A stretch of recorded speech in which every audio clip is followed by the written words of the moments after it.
«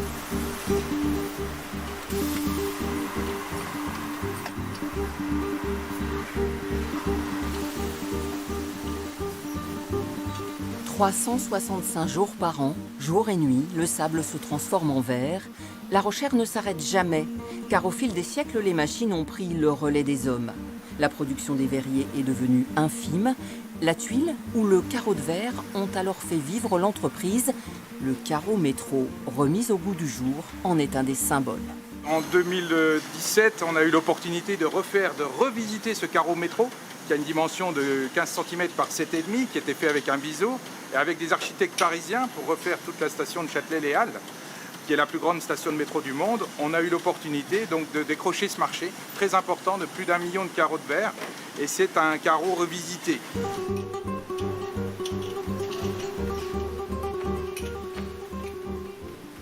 Ici à La Rochère, on a pris ce virage d'automatisation des verres, qui représente pas loin de 90% de notre chiffre d'affaires aujourd'hui, avec la brique de verre, la tuile de verre, les carreaux en verre que nous avons vus. Nous sommes également sur la partie art de la table, évidemment, qui est la partie prépondérante aujourd'hui à La Rochère.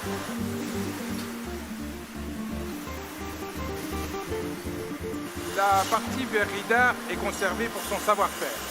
L'image ancestrale du verrier, la passation, etc., le savoir-faire.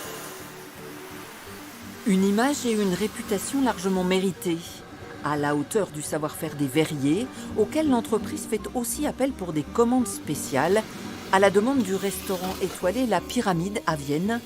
Guy et Maude ont proposé des prototypes pour leur décoration de table.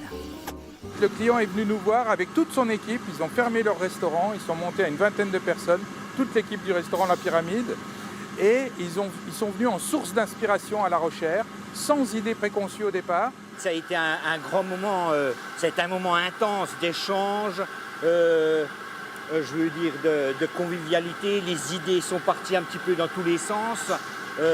Après, on a dit ça on peut faire, ça on peut pas faire.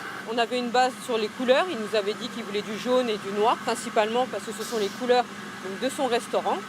Nous, on a fait des échantillons par rapport à ce qu'il nous avait dit, par rapport à ce que nous, on voulait éventuellement leur proposer, parce qu'il nous laissait une marge de manœuvre également.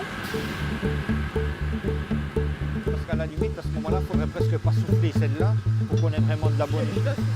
Très peu. J'ai formé Maude à faire ces presse-papiers là, parce que on n'en avait jamais fait. Pour elle, c'était une première. Et une fois qu'elle a été mise en route, donc après, on fait chacun notre pièce. Alors le coup de main est différent. Mais c'est ce qui fait le charme aussi de l'artisanal, du fabriqué main, quoi. La chose la plus compliquée, ça va être d'avoir quelque chose d'assez rond, le plus possible, pas trop allongé, pas trop élargi. On a un diamètre à respecter un maximum. Et aussi de les faire le plus régulières possible parce qu'il nous faut 25 pièces de chaque modèle. Donc il y a 4 modèles différents.